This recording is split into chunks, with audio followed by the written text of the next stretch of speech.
बच्चों, कैसे हैं आप? उम्मीद करती हूँ आप बढ़िया और एकदम मज़े में होंगे, खुश होंगे और अपनी लाइफ को एंजॉय कर रहे होंगे। बिल्कुल जी, खुश रहिए, स्वस्थ रहिए, मस्त रहिए, यही जीवन जीने का सार है। देखिए, जब हम खुश होते हैं तो हम कार्य भी निपुणता से करते हैं। तो चलिए, देर किस बात की, रहते हैं खुश और बढ़ते हैं अपने अध्याय की ओर। हम पढ़ने वाले अपना अध्याय, हमारे अध्याय का नाम है मित्र का चुनाव। तो बच्चों, मित्र जीवन की एक अमूल्य निधि होता है। सही मित्र एक गुरु, मार्गदर्शक, सहयोगी, आलोचक सभी भूमिकाओं में खरा उतरता है। अतः मित्र का चुनाव बहुत सोच समझकर करना चाहिए। प्रस्तुत पाठ में पत्र के माध्यम से यही प्रेरणा दी गई है। तो आइए इस पत्र को पढ़ते हैं। पत्र की शुरुआत होती है, मेरे प्रिय पुत्र। एक कहावत है, तुम मुझे अपने दोस्तों के नाम बताओ, मैं बताऊंगा कि तुम कैसे व्यक्ति हो। दुनिया में हर जगह बुरे को दोस्त बनाने वाला भी बुरा समझा जाता है। यह भी समझा जाता है कि जिसका दोस्त दुष्ट या धोखेबाज है वह भी जरूर कोई गलत काम करता होगा और दूसरों से छिपाता होगा। जाहिर है, ऐसे लोगों को दोस्त बनाना खतरनाक है। मैं चाहूँगा कि तुम ऐसे लोगों से बचो, पर उन्हें इसका पता नहीं लगना चाहिए, क्योंकि पता लगने पर वे नाराज़ होकर तुम्हें हानि पहुँचाएंगे। इनसे ना झगड़ा करो ना दोस्ती, तटस्थ रहो। तटस्थ यानी कि किसी के भी पक्ष में ना रहना, ना प्रशंसा करो ना बुराई। सही तरीका तो वही है जो संतों ने सुझाया है।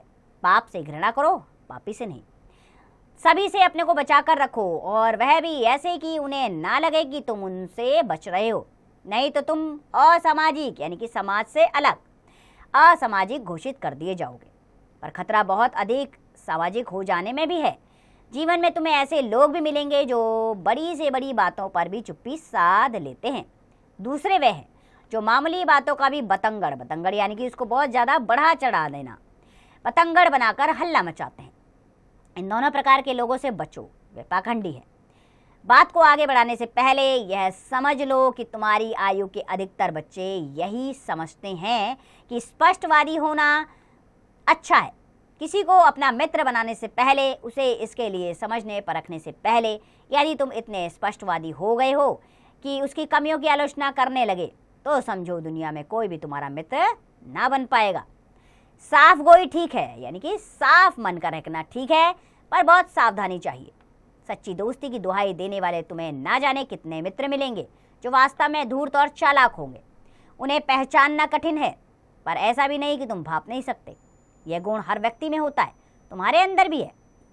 अचानक जोश में आ जाने या भाव विभोर हो जाने से ऐसे लोगों की सही गलत समझने की क्षमता नष्ट हो जाती है। सच्ची दोस्ती हृदय से उपजती है और हृदय ही उसे अनुभव भी कराता है। इसलिए जब कोई यह कहे कि वह तुम्हारा सच्चा दोस्त है, तो अचानक विश्वास ना करो। निर्णय का अधिकार अपने हृदय को दो, पर हृदय को बहने भी ना दो। उसे अपने विवेक की जड़ में रखो। विवेक यानी कि सही और गलत समझने की शक्ति। मित्र द्वारा ठगे जाने के किस्से अनगिनत हैं। कोई कहे कि मैं तुम्हारा दोस्त हूँ और तुम उस पर तुरंत विश्वास कर लो, तो धोखा खाओगे।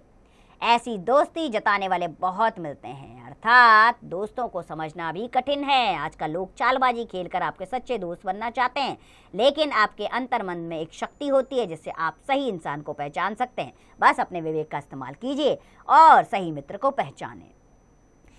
ऐसे लोगों से नरमी से किंतु अविश्वास के साथ पेश आओ। उन्हें ना अपने भरोसे में लो और ना उनसे कोई अपनी गोपनीय बात कहो। गोपनीय बात यानी कि गोपनीय यानी कि कोई गुप्त, कोई खास बात उनसे ना कहो। एक लड़का था, होगा कोई 12-13 साल का। स्कूल में उसे कोई दूसरा लड़का मिला। एक दूसरे को देखा, मन ही मन कुछ बातें हुई और दोनों दोस्त बन गए। यह उदाहरण एक ऐसी दोस्ती का है जो भावुकता पर आधारित है। भावुकता यानी कि भाव से भरी, हमारे अंदर की फीलिंग्स के साथ। ऐसी दोस्ती सच्ची नहीं होती, क्षणभंगुर होती है। क्षणभंगुर का अर्थ होता है थोड़े टाइम के लिए। पहली नज़र में ही दोस्ती हो जाने वाली बात को बकवास समझो। पहली नज़र क्या, जान पहचान कुछ आगे भी बढ़ जाए तो भी दोस्ती नहीं होती। सच्ची दोस्ती तो धीरे धीरे बढ़ती है, पेड़ की जड़ की गहराई जैसे, जो बढ़कर फैल जाती है। वह झरने की तरह नहीं होती कि अचानक फूट जाए और कहीं आगे जाकर विलीन हो जाए। विलीन यानी कि गायब हो जाए। एक प्रकार की दोस्ती और भी होती है। एक ही तरह के काम और एक ही तरह की दिलचस्पी रखने वालों के बीच भी ऐसी दोस्ती में शुरू में तो काफ़ी गर्मी होती है, पर धीरे धीरे वह ठंडी पड़ जाती है। जैसे चोर, ठगों और बदमाशों के बीच की दोस्ती। काम पूरा हुआ और एक दूसरे के जानी दुश्मन बन बैठे। ऐसी दोस्ती को दोस्ती नहीं, नैतिकता के खिलाफ षड्यंत्र समझो। यह दोस्ती नहीं, दंडनीय अपराध है। ऐसे मित्रों की टोली नहीं, बदमाशों का गिरोह समझो। याद रखो कि किसी खास वजह से साथ हो जाने वाले लोग मित्र नहीं, थोड़ी देर के साथी होते हैं। इस अंतर को समझो, वरना किसी स्वार्थी को मित्र बनाकर कभी धोखा भी खा सकते हो। सच्चा दोस्त वही है जो इन सभी सीमाओं से ऊपर हो और तुम्हारे साथ काफी समय रहकर अपनी पूरी परीक्षा दे चुका हो।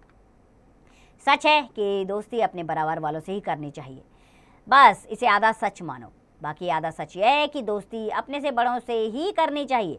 बड़ों का मतलब उनसे नहीं जो जन से बड़े हैं, बल्कि उनसे हैं जो कार्य से बड़े हुए हैं। उनसे मिलोगे, दोस्ती करोगे तो उनकी ऊंचाई को भी छूने का प्रयास करोगे। जैसे तुम्हारे मित्र होंगे वैसे ही तुम होंगे। बड़ों को पहचानना कठिन नहीं, वह दूर से भी बड़े नजर आते हैं। सारा समाज उन्हें जानता और मानता है। अच्छे लोगों की जांच किसी परख नली से नहीं होती। सामान्य समझदारी हो तो मालूम हो जाता है कि वे कौन है।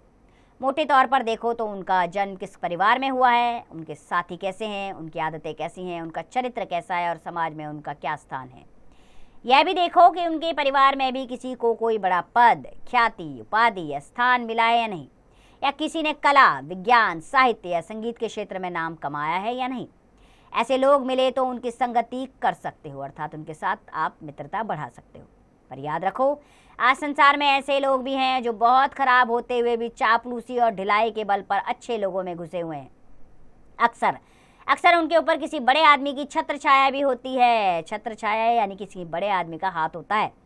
राजनीति के क्षेत्र में आज ये बहुत हो रहा है, इससे घबराने की बात नहीं है।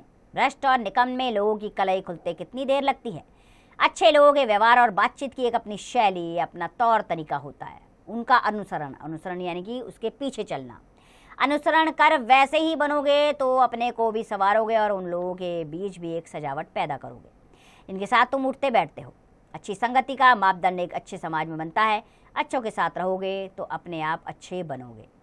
हर व्यक्ति में अपने साथी की नकल करने और उनके जैसा बनने की प्रवृत्ति होती है। प्रवृत्ति यानी कि उसके अंदर वैसी भावना होती है कि वो अपने साथी के जैसा बनना चाहता है। इसीलिए यह भी जानना जरूरी है कि चरित्र के किन पहलुओं की नकल की जाए। मान लो कि तुम्हारा कोई गहरा दोस्त हो जो शराबी, जुआरी आदि हो, पर सामाजिक दृष्टि से वह बहुत बड़ा अच्छा व्यक्ति भी हो, ईमानदारी से अपना काम करता हो, किसी को कोई नुकसान ना पहुंचाता हो और सभी के साथ सभ्यता से पेश आता हो, तो क्या तुम उसका साथ इसीलिए छोड़ दोगे कि वह शराब पीता है या जुआ खेलता है? नहीं, साथ मत छोड़ो, पर उसके अवगुणों की नकल न करो। कोई कवि या शायर बहुत बड़ा शराबी भी हो सकता है, उसमें कुछ और दुर्गुण भी हो सकते हैं, अक्सर होते भी हैं, पर हम उन्हें सिर्फ क्षमा करते हैं, भूलते नहीं। अच्छाई की नकल करो, उसमें जो बुराई है उसकी नहीं। याद रखो, बुराई सब में होती है, तुम में भी होगी, पर अपनी बुराई को दूसरों पर ना ला दो, ना दूसरों को लेकर अपनी बुराइयों की संख्या बढ़ाओ। आज यहीं समाप्त करता हूँ। सस्नेह, तुम्हारा पिता। तो बच्चों, यहाँ पिता ने अपने पुत्र को समझाया कि आपने किस प्रकार के लोगों की संगति करनी है। हमें दूसरों के अंदर केवल बुराइयां ही नहीं ढूंढनी, उनकी अच्छाइयों को खोजकर उन अच्छाइयों का अनुसरण करना है और बुराइयों को छोड़ देना है। ठीक है, चलिए बढ़ते हैं अभ्यास प्रश्नों की ओर। मौखिक अभिव्यक्ति का पहला प्रश्न, आदमी की पहचान किससे होती है? आदमी की पहचान उसके अच्छाइयों से होती है। बाकी के प्रश्नों के उत्तर स्वयं करेंगे आप। तो अगला प्रश्न है लिखित अभिव्यक्ति का, जिसमें क है प्रश्न, सही उत्तर वाले गोले को रंगिए। पहला वाक्य है, सच्ची दोस्ती उपजती है लालच से, दिमाग से, घृणा से, हृदय से। तो सच्ची दोस्ती उपजती है, डी वाला ठीक रहेगा, हृदय से। ठीक है, जो हृदय से आपको अच्छा लगे वही आपका मित्र बनता है। बाकी के सही विकल्प स्वयं चुनेंगे आप। ख, रिक्सानों की पूर्ति करनी है, पाप से घृणा करो, पापी से नहीं। बाकी के रिक्सान इसी प्रकार पूर्ण कीजिएगा स्वयं। ग, इसमें सही और गलत का निशान लगाना है। पहला वाक्य, धोखेबाज लोगों की दोस्ती करना बनाना लाभकारी होता है, गलत का निशान लगाना। इसी प्रकार बाकी के सही गलत के निशान स्वयं लगाएंगे। घ, पाठांश, यहाँ पर आपको एक पाठांश दिया गया है। इस पाठांश को आपने 2-3 बार पढ़ना है। इससे संबंधित 4 प्रश्न हैं। इन प्रश्नों के उत्तर आपको इसी पाठांश में मिल जाएंगे। ड, निम्नलिखित प्रश्नों के उत्तर दीजिए। पहला, दुष्ट या धोखेबाज दोस्तों से बचने का क्या तरीका बताया गया है? धोखेबाज और दुष्ट दोस्तों से बचने का एक ही तरीका है कि तटस्थ रहना, अर्थात किसी भी उसकी अच्छाई और बुराई के विषय में ना बोलना। इसी प्रकार बाकी के प्रश्नों के उत्तर स्वयं दीजिएगा। कल्पना की उड़ान का प्रश्न है, यदि आपको अपने बचपन के मित्र के किसी दुर्गुण के बारे में पता चल जाए तो आप क्या करेंगे? तो उसे समाप्त कर देंगे, यदि तो नहीं। नहीं, बिल्कुल नहीं। हम अपने बचपन के दोस्त के दुर्गुण के बारे में जानकर दोस्ती समाप्त नहीं करेंगे, उसको सही राह पर लाने की कोशिश करेंगे। वो हमारा दोस्त है, उसको बीच राह में छोड़ना सही नहीं है। भाषा की बात, पहला प्रश्न विलोम शब्द लिखना है धूर्त का ईमानदार। बाकी के विलोम शब्द स्वयं लिखेंगे। ख, वाक्यांश के लिए एक शब्द लिखना है कविता, लिखने वाले को क्या कहते हैं? कवि। इसी प्रकार बाकी के वाक्यांश के लिए एक शब्द स्वयं लिखिए। ग, क्रिया रेखांकित कीजिए व काल लिखिए। ठीक है, कोई भी तुम्हारा मित्र ना बन पाएगा, तो बन पाएगा इसमें क्रिया है और इसमें काल है भविष्यत काल। बाकी के कार्य आप स्वयं करेंगे इसमें। घ, उचित समुच्चय बोधक लिखकर वाक्य पूरे कीजिए। मैं बताऊंगा डैश तुम कैसे व्यक्ति हो, मैं बताऊंगा कि तुम कैसे व्यक्ति हो। बाकी के समुच्चय बोधक स्वयं भरिएगा आप। ड, दिए गए स्थान शब्दों में से प्रत्यय अलग करके लिखिए और उसमें 2 अन्य शब्द बनाइए। ठीक है, गहराई, गहराई इसमें कौन सा प्रत्यय है? आई प्रत्यय है, तो इससे 2 शब्द आप स्वयं बनाइएगा। विषय संवर्धक गतिविधियों में पहला प्रश्न है सत्संगति का महत्व बताते हुए छोटे भाई बहन को पत्र लिखिए। तो इसी प्रकार आप भी पत्र लेखन करिए अपने छोटे बहन भाइयों को। प्रमुख साहित्यकारों के पत्रों का संकलन कर एक कोलाज तैयार कीजिए। अब साहित्यकारों ने किस किस तरह के किस किस विषय पर पत्र लिखे ये ढूंढिए और एक कोलाज बनाइए। पत्र लेखन का प्रचलन वर्तमान में कम क्यों होता जा रहा है? क्या ये प्रासंगिक नहीं रह गया है? चर्चा कीजिए। तो चर्चा का विषय है कि आज पत्र लेखन कला लगभग समाप्त क्यों होती जा रही है, किसने इनका स्थान ले लिया है। तो इसकी पूरी जानकारी शायद आप सबको होगी, तो अपने दोस्तों के साथ इस विषय पर चर्चा ज़रूर कीजिएगा। तो बच्चों, यह अध्याय जो हमारे सामने एक बहुत अच्छी संकेत के साथ प्रस्तुत हुआ है। इस पाठ में साफ बताया गया है कि कैसे दोस्तों को दोस्ती के लायक समझना चाहिए और कैसे उसे दूरी बना देनी चाहिए। आपको इस तरह लोगों के साथ रहना है कि आप अच्छे भी ना बने और बुरे भी ना बने, अर्थात तटस्थ रहिए। लोगों की बहुत ज़्यादा बुराई करने से भी आप दुश्मनी मोल ले सकते हैं, इसीलिए ध्यान रखिएगा। असामाजिक तत्वों से दूरी बनाए रखें और सही निर्णय लें कि कौन आपके मित्र बनने के लायक है। तो मैं उम्मीद करती हूँ इस पाठ से मिलने वाली सीख को अवश्य आप अपने जीवन में अपनाएंगे। खुश रहिए, स्वस्थ रहिए, मस्त रहिए और इस पाठ का अभ्यास करते रहिए।